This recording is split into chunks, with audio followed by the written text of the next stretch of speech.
Hello, I'm Linda Keene, Professor of Architecture at the School of the Art Institute of Chicago. As an architect and co-founder of Studio 1032 Architecture and Environmental Design, I work on green initiatives along the Milwaukee-Chicago corridor. In addition, I am co-founder and creative director of the NEXT.cc informal e-learning designopedia that introduces what design is, what it does, and why it is important to our sustainable futures. It is a pleasure to be able to participate in critical practice in an age of complexity via Skype today. Thank you very much.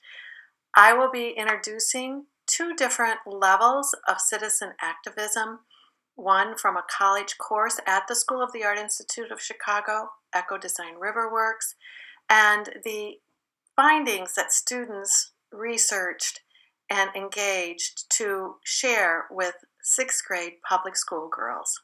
Thank you very much. Water is essential for life. A healthy water source is necessary for a healthy living. Looking at contemporary issues critically has changed from singularly visual or scientific or environmental or economic to integrated seeing, looking, contemplating, learning, and responding across everything human.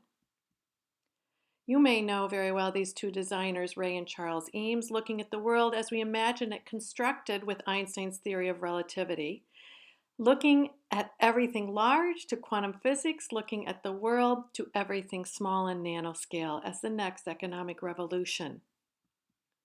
Today we can, with a geologist point of view, look at Manhattan as Peter Stuyvesant saw it coming up the Hudson in the 1650s, and then as it evolved through the year in all of its biodiversity of original topography, soil, flora, fauna, insects, animals, roads, buildings, culture, technology, and the city of Manhattan as we know it today. Universal scale shows comparison and contrast between the measure of all things in our known universe. Today, critical practice stretches our imagination backwards and forwards in time, space, scale, and in-place relevancy in the impact on local atmospheric, biospheric, lithospheric, and hydrospheric realms. The water, energy, food nexus is an integrated look at the necessity of combining visioning, governance, learning, knowledge, and capacity, planning and implementing change. Advances in seeing and learning is challenged to address globalization and the mass movement of people into urban areas. Eco-Design Riverworks is an interactive transient sound mapping and community engagement series of classes that reimagines and visualizes the sustainable world above and beneath the surface of the Chicago River. Post-industrial cities like Chicago, challenged with engaging water, water habitats, water conservation, water quality, can be activated by college art and design students, making new connections of awareness with the public and with the Chicago River themselves as a healthy, working, and recreational ecology. Most people can't remember or even imagine that cities began by sources of fresh water. Chicago in the 1700s was a swampland with timber, wetlands, lakes, and rivers.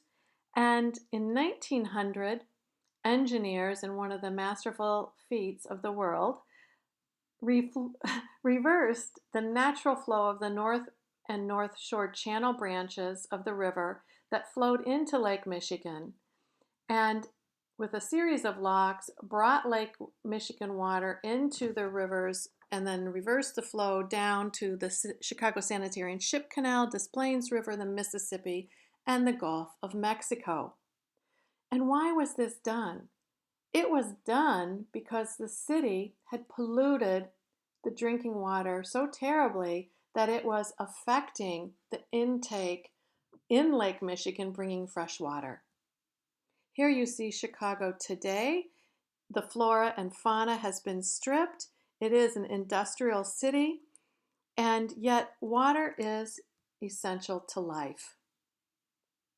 How are we going to redesign and rearrange our cities to embrace the fact that clean air is first? Without oxygen, we die in a short period of time. But actually, secondly, water is integral to everything living. The world is set to face a 40% shortfall in water supplies by 2030 due to these pressures on urbanization, the increase in food production for the population growth, increasing demand from manufacturing, domestic, and energy sectors. Inspired by John Cage's 1978 Dip in the Lake series of acoustical experience throughout Chicago, this course is going to actually look at water, but then capture sounds of water, water use, and misuse in the city. Students start with figuring out where in the world water is located, labeling oceans, lakes, and rivers.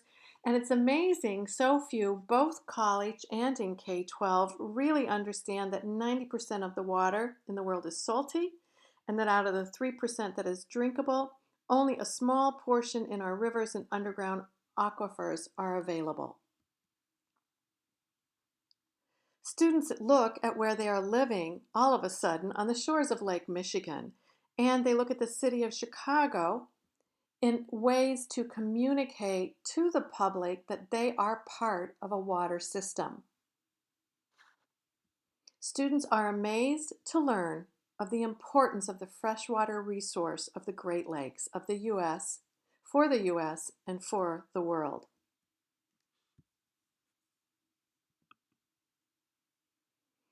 They are also shocked to find that Chicagoans are draining the lake daily and then collecting all of the sewage in a 260 square mile area, shipping it south to the Water Reclamation District on the Sanitary Canal to treat it to improve its quality before sending it down to the Mississippi and the Gulf.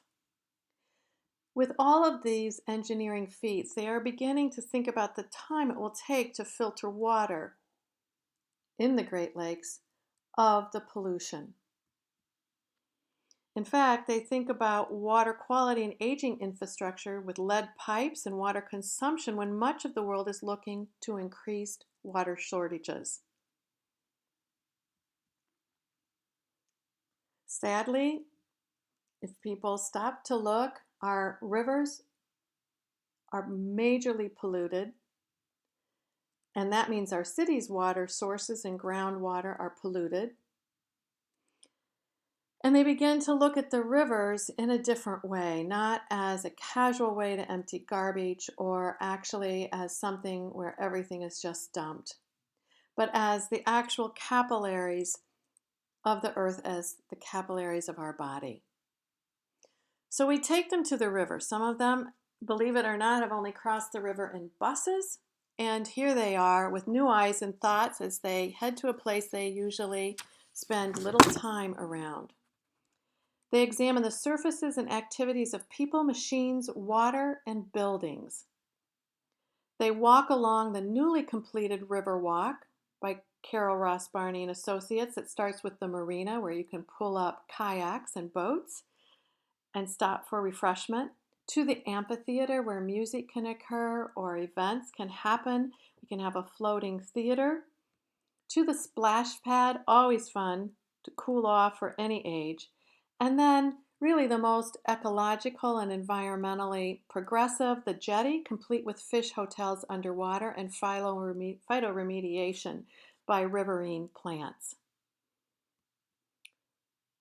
They think again about expanding their senses to hear and map what is invisible below the surface of the water to what is auditorially and visible above, but needs to be encouraged in the general public. They use simple everyday equipment: photometers, spectrograph, digital temperature reading, soil density reading for compaction, headphones, hydrophones, and recorders. With the help of the Friends of the Chicago River, they test the water at Michigan Avenue, and not surprisingly, it's relatively clear and healthy as it's only 2 blocks from Lake Michigan, the freshwater resource. That's not the case around the rest of the South Branch. They use the Stroud's Institute Citizen Scientist Wiki Watershed to find out where the actual divisions of the watershed are in their own city.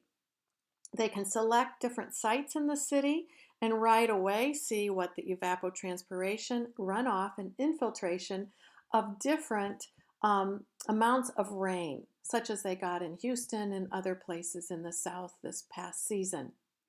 They then can actually go in to look at the water quality or analyze whether it's low density, medium, or high density, how many animals are living there, what's the biodiversity there, what is the soil condition for infiltration, and then they can actually re-add grasslands, urban forest, wetlands to begin to make the city more porous.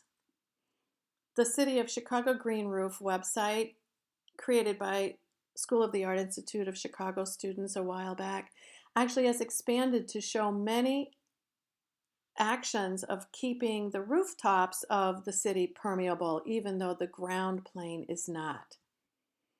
In addition, students map Chicago buildings by EnviroScore using the City of Chicago data, so we can begin to look at which buildings are using less energy.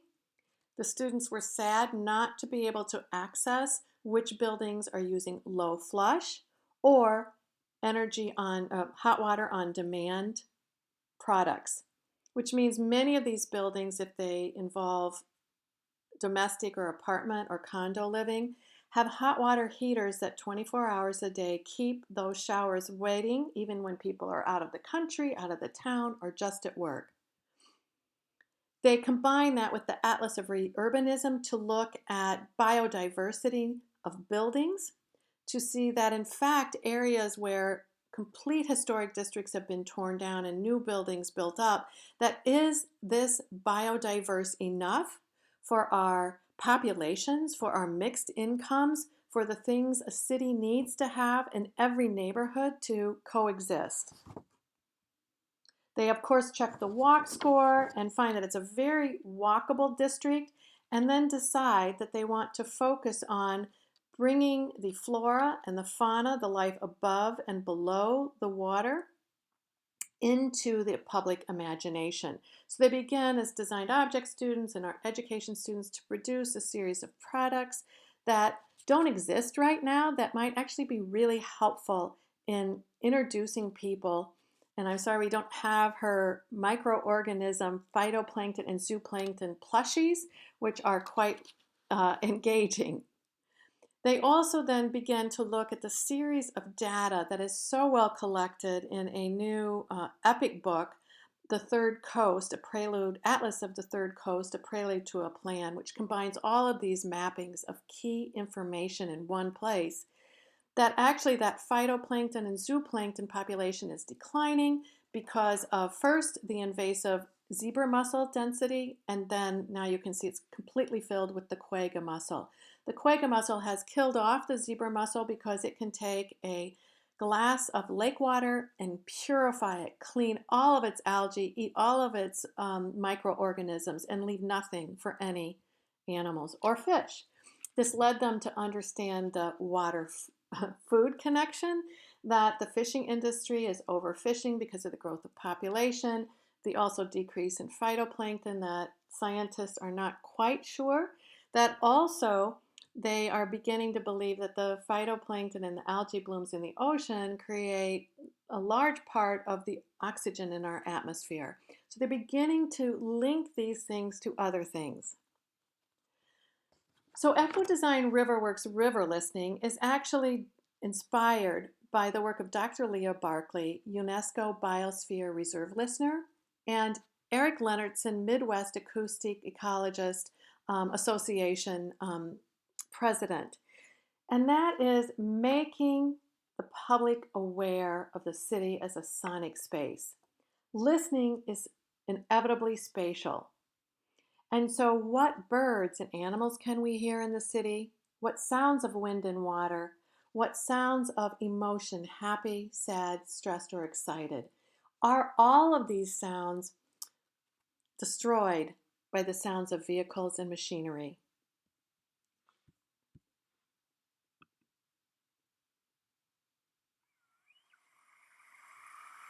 So, of course, the students eagerly go out and record all the fountains because it includes water. In the summer, it includes people.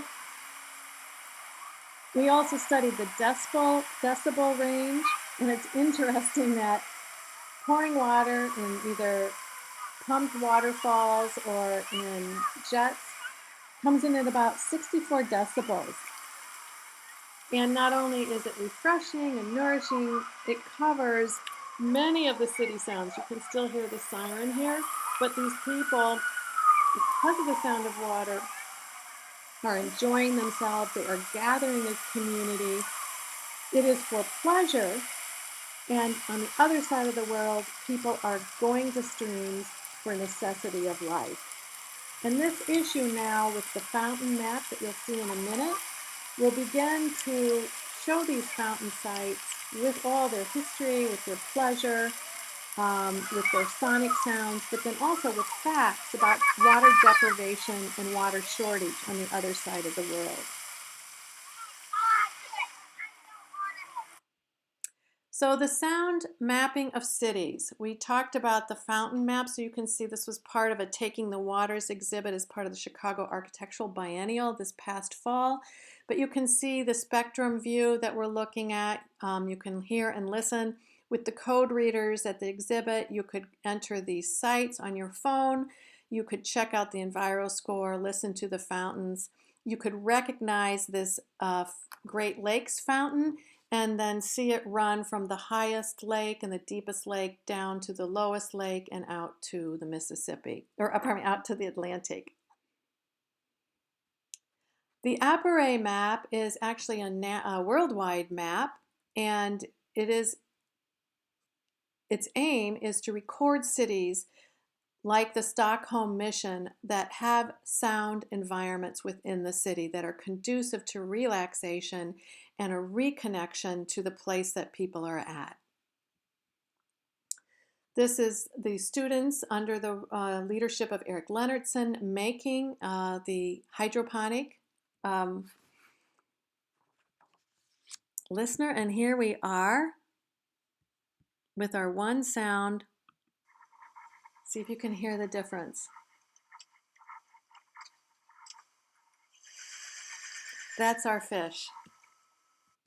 And here they are, bluegills in the Chicago River. Now, even in this video, you can hear the sound of engines. Sound travels 4 times faster underwater than it does above water. You may have remembered the big die-off of whales on the coast. That is because of oil tankers moving their path and driving actually the whales to complete depression and not eating and dying because it was so loud. So the goals of this class are community engagement in a variety of projects with diverse organizations who are working on the water, and then creating a public presence to get more people to understand the importance of fresh water, the value of living by the Great Lakes, and the value of cleaning the river. So that said, those maps are all available on YouTube, Eco Design Riverworks, and let's go on and just end with how this can be communicated to a larger public. So global fresh water, shockingly maybe to some, is 70% used by agriculture. Only 8% by our domestic needs, though we can conserve on those, and then industrial. The trouble with these sources is this. Water issues. We take water from one state and move it 4 states over. What does that happen to the original state? It destroys its ecosystem. And destroying ecosystems, it then begins to destroy the life. Water importation changes local economy, reduces small farms while growing populations to eat up farmland. When we irrigate the desert to grow our plants, we then are increasing new deserts across the country. And finally, water issues, the politics of water. There is the industrial contamination, there is the use of manufacturing, the thousands of liters it takes to make a car, a pair of jeans, a t-shirt, something we spend $1 on, absolutely is not equitable to the price it's taking away from our environment. Wetlands, nature filters are being developed and their environmental protection is being lifted. Cities as we know it are hardscapes and not porous. Aquifers are being used faster than they can be replaced, and cities are sinking into the ground. We have heard many of these things, but it is time now to not just hear them, but to take action. And a lot of it started with shifting water as a commodity and, as Oxfam says, as a right of every living being on earth to actually something that can be bought and sold. And there are several large companies now that have been given access to buy water internationally who are beginning to control water and access to water. Energy. So finally we go into energy. We know we have aging infrastructure and the power grids and that they are leaking, that they are mixing toxic chemicals, they are emitting global carbon. The coal ash, the waste material, and we have beginning attempts to shift from non-renewable to renewable. There is so much work to be done that every designer, every environmentalist, every scientist needs to focus and concentrate. So after water, which is included in all of this, comes food. And the industrialized answer to growing more food needs to diversify with vertical farming, with biofuels, with hydroponics, aquaponics, and we know that we are growing more food than the world needs, but we cannot transport it while we are importing foods that we are no longer growing so that we can have a fancier diet. Cities are no longer self-sufficient. Food security is a threat. This is a great movie, Eat Real, Eat Local Canada, where we're seeing what used to be the local farm food at our table is now coming many, many kilometers to reach its point. And the movie also shows the great devastation on the biosystem, the land, and the increased urbanization. And so we're going to end now with Next.cc, an e-learning program built by college students who are researching these events that connect 9 scales: nano, pattern, object, space, architecture, neighborhood, urban, regional, and global when we're thinking about something or making something. To give the tools, languages, discovery, and design opportunities that companies have, that college students have to the 99% of the other percent of the world, or the 2/3 of our population in the United States who does not go to college. It's just Next.cc. You can click on it, choose any scale or combination, any topic or combination, and of course, we have a series of water, food, and energy journeys. So here it is, translated to a 2-hour workshop with 6th grade public school girls to introduce them to the complexities of today's critical practice.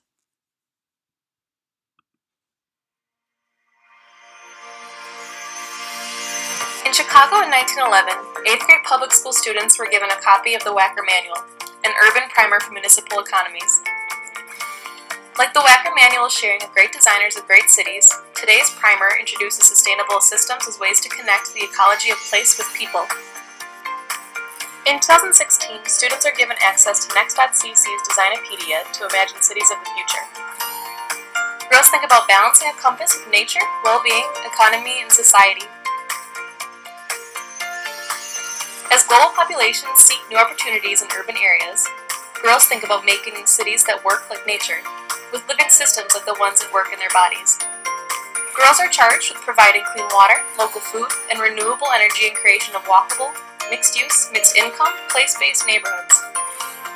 Girls form teams and select a site to begin building, beside rivers surrounded by wetlands, woodlands, and prairies.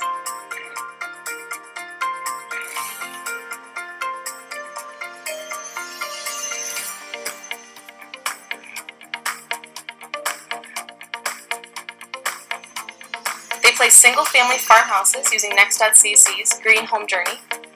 They create farm communities powered by alternative energy sources.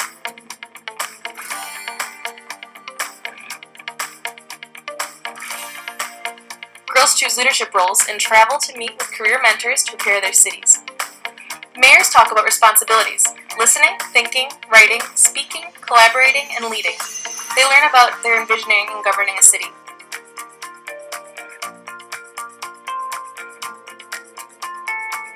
Mayors choose buildings with iconic identities.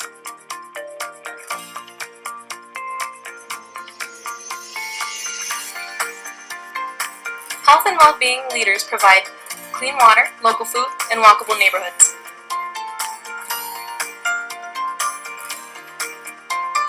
Civil engineers build main streets and connect walking paths, bikes, buses, cars, trucks, water taxis, and airplanes.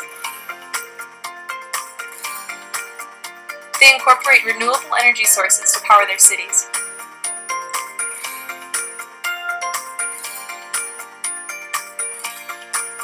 Housing directors select different housing styles and types to establish and diversify neighborhoods.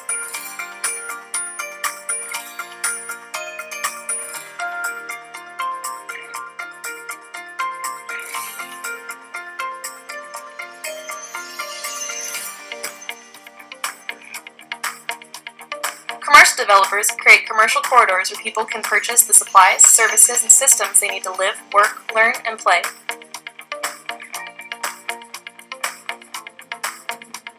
Girls place varied green spaces as public plazas, parks, playgrounds, recreation areas, and openlands.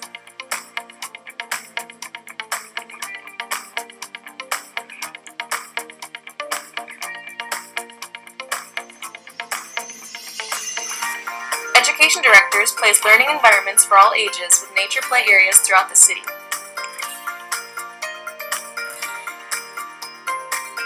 Developers select and place business workspaces and innovation centers. Learning from mentors, girls work together. They collaborate, negotiate, and consider alternative ways of living, while thinking how they will contribute to make their city better.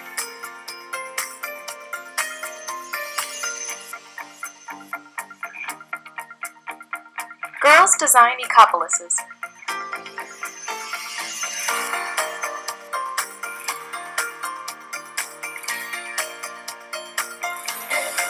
Another thing that's special is it has lots of transportation, like the airport, the tunnel where the ships and boats go, and there is a train station. What is also unique about our city is that we have 2 rivers, we have many buildings. What's special about our town is number 1, that we all work together and we all build this town, and number 2 is our library and our education parts of the town, the city.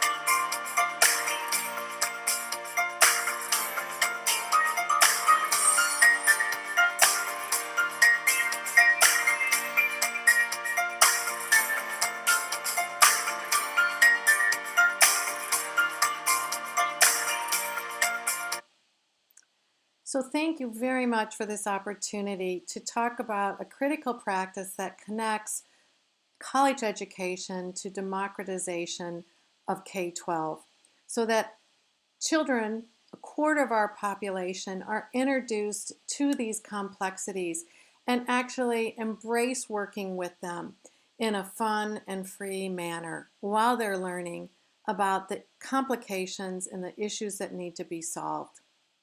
So thank you very much for this opportunity, for holding the conference, and I look forward to seeing everyone else's presentations.